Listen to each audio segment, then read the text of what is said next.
Hello दोस्तों, आज हम जानेंगे राष्ट्रीय पारिवारिक लाभ योजना के बारे में। जब घर में किसी व्यक्ति की मृत्यु के उपरांत उसके परिवार वालों को आर्थिक सहायता प्रदान की जाती है, तो दोस्तों इसका फॉर्म कैसे फिलअप किया जाता है और इसमें कैसे पैसे मिलेंगे, तो आज की इस वीडियो में हम आपको step by step complete process बताएंगे कि कैसे इसमें फॉर्म अप्लाई होगा और कैसे इस योजना का लाभ हम लेंगे और कैसे हमें पैसे प्राप्त होंगे। तो बने रहिए हमारे साथ वीडियो के लास्ट तक। तो शुरू करते हैं। शुरू करने से पहले मैं हर बार की तरह यही कहूंगा, हमारे यूट्यूब चैनल कैथबार टेक सपोर्ट में पहली बार वीडियो देख रहे हो तो चैनल को सब्सक्राइब करके बेल आइकन को प्रेस कर देना, ताकि जो भी मैं नया अपडेट दूं उसका नोटिफिकेशन आप तक पहुंच सके। तो शुरू करते हैं। सबसे पहले आपको इस वेबसाइट पर आ जाना है। इसका लिंक मैंने डिस्क्रिप्शन बॉक्स में दे दिया है, वहां पर जाके आप इस वेबसाइट पर आ सकते हो। ये राष्ट्रीय पारिवारिक लाभ योजना की ऑफिशियल वेबसाइट है। जैसा कि आप देख सकते हो, यहाँ से हम आवेदन कर सकते हैं और यहाँ से प्रिंट भी निकाल सकते हैं और अपने फार्म का स्टेटस भी चेक कर सकते हैं और इसमें कौन कौन से डॉक्यूमेंट लगेंगे और किस तरीके से इस फार्म को ऑनलाइन अप्लाई करना है। आज की इस वीडियो में हम आपको कंप्लीट प्रोसेस बताएंगे। तो शुरू करते हैं। सबसे पहले यहाँ पर आपको आवेदन वाले ऑप्शन पर क्लिक करना है और नया पंजीकरण करने वाले ऑप्शन पर हम क्लिक कर देंगे। इस पर जैसे ही क्लिक करोगे तो आपके सामने आर्थिक सहायता अनुदान स्वीकृत के लिए पंजीकरण फार्म 2024-25 का ओपन हो जाएगा। तो यहाँ पर आपको सबसे पहले अपना जिले को सिलेक्ट कर लेना है। जो भी आपका जिला हो उसको सिलेक्ट कर लीजिए। उसके बाद यहाँ पर हमें और ऑप्शन देखने को मिल जाएंगे कि आप शहरी क्षेत्र से हो या ग्रामीण क्षेत्र से हो। तो अगर आप शहरी क्षेत्र से हो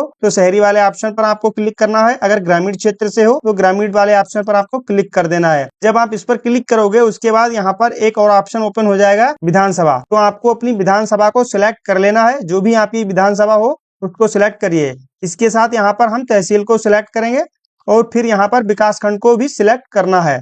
तो विकास खंड को भी हम सिलेक्ट कर लेते हैं। फिर उसके बाद यहाँ पर आपको अपनी ग्राम पंचायत को सिलेक्ट करना है और फिर यहाँ पर जो आपकी ग्राम पंचायत में जितने भी मजरे होंगे, गांव होंगे, वो सारे निकल के आ जाएंगे। तो उनको भी यहाँ पर अपने अनुसार सिलेक्ट कर लीजिए। फिर आपको यहाँ पर नीचे स्क्रॉल कर लेना है, जैसे कि यहाँ पर हमने स्क्रॉल कर लिया और यहाँ पर देख सकते हैं। और फिर उसके बाद यहाँ पर हमें आवेदक का नाम फिलअप कर देना है और आवेदक अगर स्त्री है तो उसको सिलेक्ट करेंगे, अगर पुरुष है तो पुरुष को सिलेक्ट कर लेना है। उसके बाद जो आवेदक है उसकी डेट ऑफ बर्थ को यहाँ पर कैलेंडर ओपन करके सिलेक्ट कर लेना है और फिर यहाँ पर हम जो आवेदक है उसके पति या पिता का नाम फिलअप कर देंगे। और फिर यहाँ पर जो श्रेणी है उसको भी सिलेक्ट करना है, जर्नल है, मिनोरिटी है, ओबीसी है, एससी है, एसटी है। इस तरीके से यहाँ पर जो इसकी श्रेणी है वो दी गई होगी, आपको अपने अनुसार सिलेक्ट कर लेना है। और फिर यहाँ पर आवेदक है उसका यहाँ पर मोबाइल नंबर फिलअप कर देना है। कि जो कैप्चा कोड दिखाई दे रहा है वो हमें यहाँ पर फिलअप करना है और verify mobile number and send OTP वाले ऑप्शन पर हम क्लिक कर देंगे। तो जैसे ही मोबाइल नंबर वेरीफाई करोगे तो आपका जो मोबाइल नंबर होगा उस पर ओटीपी भेज दिया जाएगा। ओटीपी आ गया, उसको हम फिलअप कर देते हैं। यहाँ पर ओटीपी फिलअप करने के बाद जो कैप्चा कोड दिखाई दे रहा है वो आपको सही से फिलअप कर देना है। कैप्चा कोड फिलअप कर दिया, उसके बाद यहाँ पर सबमिट करेंगे। जैसे ही सबमिट करोगे फिर उसके बाद यहाँ पर आधार संख्या की प्रमाणीकरण करना होता है, जैसे आधार डेमोग्राफिक अपडेट करना होता है। तो यहाँ पर आपको आधार नंबर डालना है और फिर आधार नंबर दोबारा से डालना है और यहाँ पर जो कैप्चा कोड दिखाई दे रहा है वो डाल देना है। और उसके बाद यहाँ पर verify Aadhaar and submit registration, जब आप इसको करोगे तो आपका जो रजिस्ट्रेशन है वो कंप्लीट सक्सेसफुल हो जाएगा।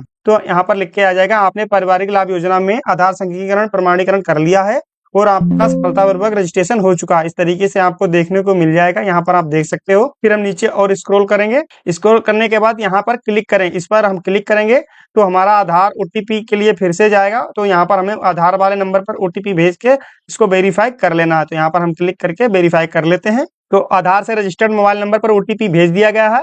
ओटीपी को हमें यहाँ पर फिलअप करना है और कैप्चा कोड को हम फिलअप करेंगे। उसके बाद यहाँ पर verify Aadhaar and submit application, इस पर हम क्लिक करेंगे तो हमारा ये कंप्लीटली सक्सेसफुल रजिस्ट्रेशन हो जाएगा। हमारा रजिस्ट्रेशन है वो कंप्लीटली सक्सेसफुल हो गया है, आप स्क्रीन पर देख सकते हो। इस तरीके से आप अपने रजिस्ट्रेशन को कर सकते हो। उसके बाद यहाँ पर आपको रजिस्ट्रेशन नंबर को कॉपी कर लेना है और इसका प्रिंट भी आप निकाल सकते हो। और उसके बाद यहाँ पर हम दूसरा पेज ओपन कर लेंगे या आपको गो टू लॉगिन पेज पर जाना है। तो यहाँ पर हम लॉगिन पेज पर जाएंगे। तो लॉगिन पेज पर जाने के बाद आपको अपना लॉगिन करना है। जैसे ही इस पर क्लिक करोगे तो यहाँ पर आवेदन पत्र की स्थिति इस वाले ऑप्शन पर क्लिक कर देना है। उसके बाद यहाँ पर आवेदन पंजीकरण संख्या डाल देंगे और यहाँ पर आवेदक का जो मोबाइल नंबर है वो डाल देंगे और यहाँ पर जो कैप्चा कोड दिखाई दे रहा है वो डालेंगे और ओटीपी भेजने वाले ऑप्शन पर क्लिक कर देंगे। तो यहाँ पर जो आपने मोबाइल नंबर अभी रजिस्टर्ड किया था उस पर ओटीपी जाएगा। ओटीपी पहुंच गया है। उसके बाद यहाँ पर हम ओटीपी को फिलअप कर देंगे और जो कैप्चा कोड दिखाई दे रहा है वो फिलअप करेंगे, फिर लॉगिन कर लेंगे। तो जैसे ही आप लॉगिन करोगे तो कुछ इस तरीके से आपको देखने को मिलेगा। तो आपको यहाँ पर 2 स्टेप कंप्लीट देखने को मिल जाएंगे। उसके बाद यहाँ पर हमें फार्म को फिलअप करना है। तो आवेदन करने वाले ऑप्शन पर हम क्लिक करेंगे। जैसे ही क्लिक करोगे उसके बाद यहाँ पर हमें अपनी बैंक डिटेल को फिलअप करना है। आपका यहाँ पर जनपद ऑटोमेटिक सिलेक्ट होगा। उसके बाद जो बैंक खाता है, बैंक का नाम वो फिलअप आपको सिलेक्ट करना है और उसके बाद जो बैंक शाखा है उसको सिलेक्ट करना है। फिर आपको IFSC कोड अपना फिलअप कर देना है और उसके साथ यहाँ पर आपको बैंक अकाउंट नंबर फिलअप करना है। फिर यहाँ पर हमें मृतक की डिटेल को फिलअप करना है। अगर मृतक का यहाँ पर फिर मृत्यु का कारण आपको फिलअप करना है। उसके बाद मृत्यु का व्यवसाय क्या था वो फिलअप करना है। फिर आपका मृत्यु का संबंध, जो आवेदक है उससे संबंध क्या है वो फिलअप करना है। फिर मृत्यु की उम्र से संबंधित प्रमाण पत्र, आपको आधार कार्ड सिलेक्ट कर लेना है। उसके बाद यहाँ पर हम जो कैप्चा कोड दिखाई दे रहा है वो फिलअप करेंगे। उसके बाद यहाँ पर टर्म एंड कंडीशन वाले ऑप्शन पर क्लिक कर देंगे और यहाँ पर हम सबमिट कर देंगे। जैसे सबमिट करोगे तो आपका यहाँ पर डिटेल सेव हो जाएगा और सेव होने के बाद हमें फिर यहाँ पर मृत्यु प्रमाण पत्र की डिटेल को फिलअप करना है। तो यहाँ पर हम मृत्यु प्रमाण पत्र की डिटेल को फिलअप कर देते हैं। तो इस वाले ऑप्शन पर मृत्यु प्रमाण पत्र सत्यापन वाले ऑप्शन पर हम क्लिक करेंगे और यहाँ पर हम जो मृत्यु प्रमाण पत्र की डिटेल है उसको फिलअप कर देंगे। तो यहाँ पर हम मृत्यु प्रमाण पत्र वाले ऑप्शन पर क्लिक कर देते हैं और यहाँ पर हमें मृत्यु प्रमाण पत्र की डिटेल को फिलअप करना है। तो यहाँ पर ऑटोमेटिक आपका जो स्टेट होगा वो ऑटोमेटिक सिलेक्ट होगा। उसके बाद यहाँ पर जो मृत्यु की तिथि है वो फिलअप कर देनी है।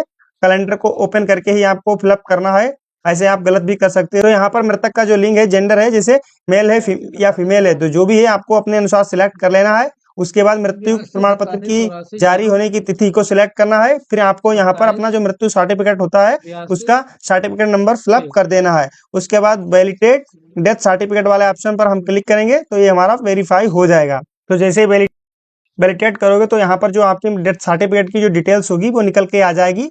उसको यहाँ पर वैलिडेट डेथ डिटेल को आपको क्लिक कर देना है। तो नीचे यहाँ पर ब्लू लाइन पर हमें टच करना है और यहाँ पर वैलिडेट कर देंगे। तो जैसे करोगे तो आपका जो मृत्यु प्रमाण पत्र का सत्यापन है वो कंप्लीटली सक्सेसफुल हो जाएगा। उसके बाद यहाँ पर हमें आय प्रमाण पत्र को सत्यापित करना है।